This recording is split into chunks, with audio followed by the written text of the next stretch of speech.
Audio 7.1. The idea that we can be fooled by our feelings, is that an area that has been proved by research? Yes, there is considerable evidence that indicates we can be tricked by our emotional responses. I heard recently of a piece of research by Cornell University about eating. Eating? Let me explain. I want you to imagine this scenario. Supposing you were asked to judge a meal in a restaurant. What do you think the answer would depend on? The taste of the food? The look of the food? No. In this experiment, 139 customers were asked to rate the tastiness of their meal at an Italian buffet, but half of them had been told it cost $4 and the other half $8. The ones who had the more expensive, so-called meal rated it 11% higher. And this was because the ones who ate the cheaper meal reported loading up their plates and then feeling guilty about it, leading to the negative results. So had they thought they were eating a more expensive meal, they would have answered differently? That's right. And of course, companies and brands spend a huge amount of time and energy finding ways to exploit these emotional responses. For example, how do you get someone to like you? Maybe I do something nice for them? No, the opposite. You get them to do you a favour. Because it turns out that if you do someone a favour, you'll like them more. Why is this? The answer is the brain is thinking like this. I am doing this person a favour, therefore I must like them. And a lot of very successful companies actually play on this kind of psychological trick. How do you mean? OK, the most famous example is the furniture company IKEA, which sells you the different parts of the table or cupboard or whatever and asks you to build it. You feel you are doing the company a favour, and so you start to like them more. It's actually got a name, the IKEA effect. If the company had built the furniture as well, you might not feel so good about them. Strange, isn't it? Once again, you're fooled by your feelings. Audio 7.2. 1. Am I apathetic about politics? Older people often say the young are apathetic about politics nowadays, but I don't think that's true at all. We're just not interested in the same things they are. 2. When do I feel apprehensive? Let me think. I'm always a bit apprehensive when I have to disagree with my boss about something. Sometimes he's happy to listen to suggestions, and other times he's not. 3. The last time I was astonished? That would have been when I won the award for Employee of the Month. I was absolutely astonished, because I never win anything. 4. I can't think of a time I felt devastated, but I know that my friend Alexander's family were devastated when he gave up a great job in a bank and became a clown. They thought he was throwing away a really well-paid career. 5. When did I last feel envious? Well, when my sister bought a brand new car, I was a bit envious. Mine's 10 years old now. 6. Well, yes, I can definitely think of one time I felt frustrated recently. It was when my brand new laptop kept crashing while I was trying to write an important assignment. Very frustrating. I took it back to the shop and demanded my money back. 7. I'm rarely indifferent about things. I find it's hard not to be affected by other people's problems when I hear about them in the news. 8. What do I find irritating? I got very irritated with the road repairs outside my house last month. They started at 7 o'clock every morning, including Saturdays. Awful. 9. Relieved? Definitely. I was very relieved when my 10-year-old son arrived home yesterday evening. He was over an hour late and I was getting very worried. He'd been playing football with a friend and hadn't noticed the time. Typical. 10. I tend not to get self-conscious these days, but I have a young colleague who was very self-conscious when he had to give his first presentation last week. You could tell he wasn't relaxed in front of all those people. 11. I suppose the most sympathetic person I know is my sister. She'll always listen to people when they have a problem and try to help them. I don't think I'm very sympathetic, though. I rarely have people telling me their problems. 12. What makes me uncomfortable? Well, I'll tell you. It's when my wife's family get together. They love to sing round a piano, and that makes me really uncomfortable. I can't sing very well, you see. Audio 7.3. Today's episode of Fooled by Our Feelings concentrates on embarrassment. Most people don't like being embarrassed, but we certainly remember it when it happens. I think we can all recall those excruciating moments when we wished we hadn't said or done something. But since embarrassment is a powerful force that nearly everybody experiences, I think it's worth trying to understand. Why are we so quick to feel an emotion that makes us so uncomfortable? On the plus side, one reason is that embarrassment fulfills an important social function. After all, we humans live in groups, and it helps our social living if we have a way of saying, "Oops, I shouldn't have done that," when we go against what people think is normal behaviour. If you break or depart from a social norm, then it helps to maintain good social relations if you show you're embarrassed. But also, people like us more when we show embarrassment. I know it's surprising, but there is plenty of research which shows that, for example, if you praise somebody and that person goes very red, you're more likely to find that person trustworthy. Of course, embarrassment does have its dark side, so to speak. As we know, the desire to avoid embarrassment is very strong, and it can lead to real-world consequences. One common situation is that maybe you have some embarrassing health problems, and you think, well, I'd rather other people didn't know about this. Maybe it will just go away. So perhaps you don't even go to the doctor, and that could lead to more serious health problems. Furthermore, at the very extreme level, severe embarrassment can make people avoid social situations, and even not go out at all. However, the good news is that we judge ourselves much more harshly than other people do. When volunteers were put in embarrassing situations, researchers found that observers were much kinder on them than they expected. So maybe it's time we stopped worrying about being embarrassed and accepted it as part of everyday life. After all, in most cases, it's not as if what we've done really matters. Audio 7.4. One area that is particularly likely to produce embarrassment is that of language. And this is especially true when you're talking in a second language, where maybe you don't quite understand the power of a phrase or the exact meaning of a word. We asked some foreign language speakers about their experiences.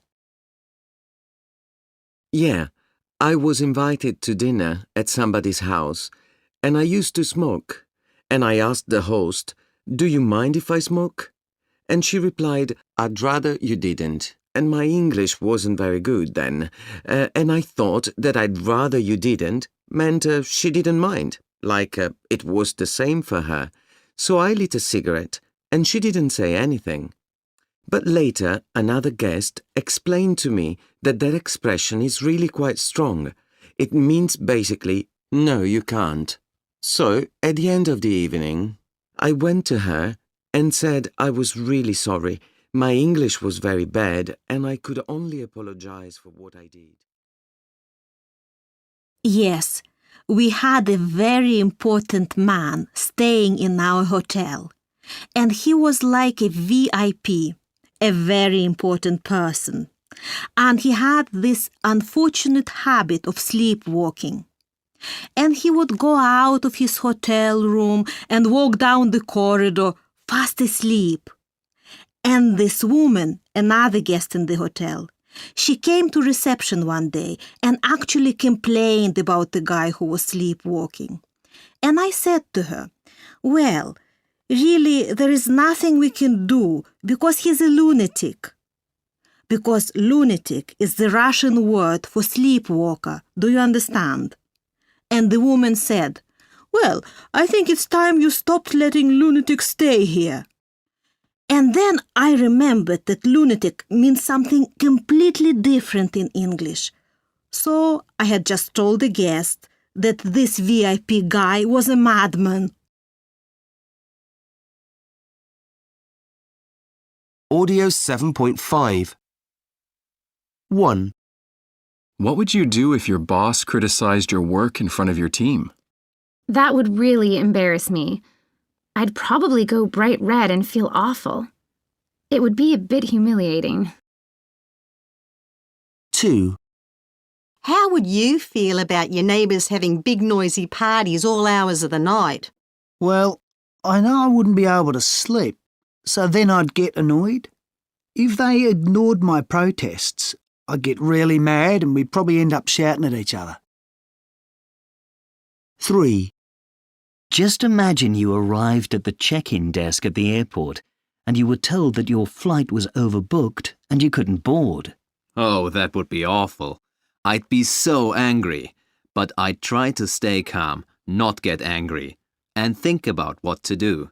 Maybe I'd demand an upgrade on the next flight. 4. What if your neighbour had a dog that barked all day and night? How would you react? Oh, I wouldn't be able to stand that. I work at home and it would drive me mad after a while. 5. What if your boss was in a terrible mood and shouted at you for no real reason? I'd try to keep out of his way. I'd know it wasn't directed at me. It was simply that he'd lost his temper about something. He'd probably apologise afterwards. 6. How would you react if your manager praised you in front of your colleagues? To be honest, I'd be amazed, as he never praises any of us, even when we win a big order. Audio 7.6. 1. Okay, so here are the house rules. We all have to agree to them, otherwise it'll be chaos. OK, fair enough.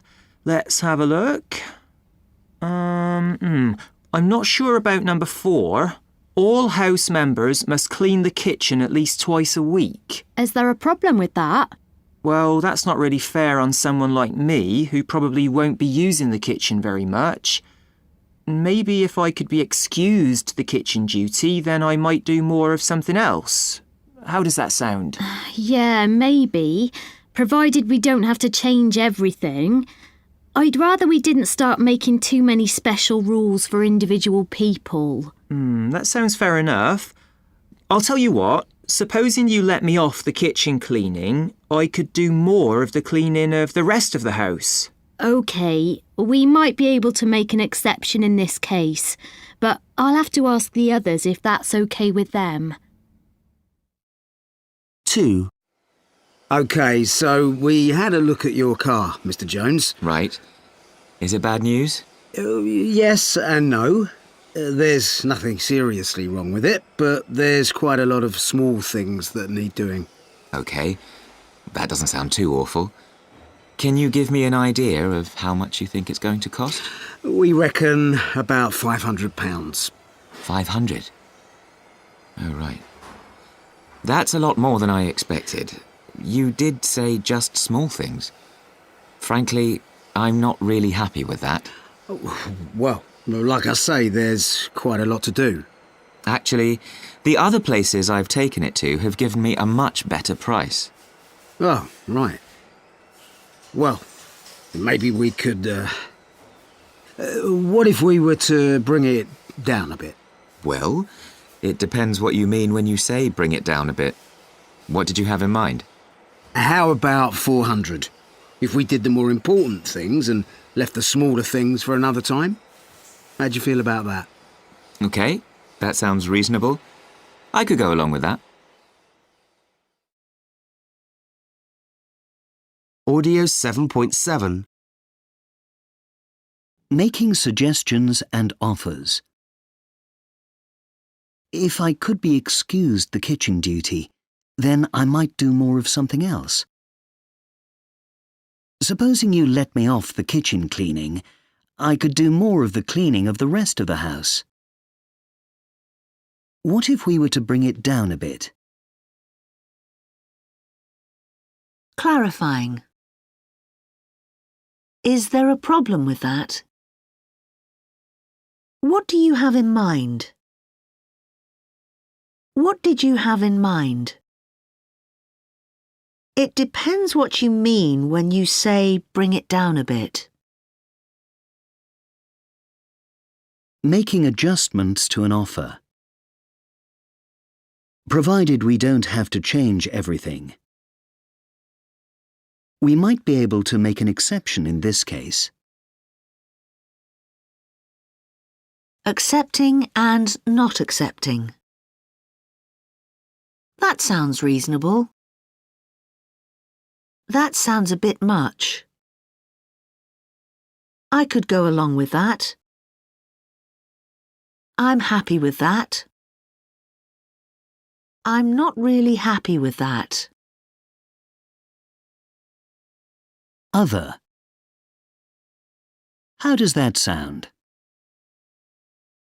How do you feel about that? I'll have to ask the others. Audio 7.8. 1. This kind of boss I call the volcano. Most of the time they're dormant and they go about their business quietly and peacefully. And then occasionally something gets on their nerves and they erupt. The problem is this reduces everybody's productivity because they're walking on eggshells all the time.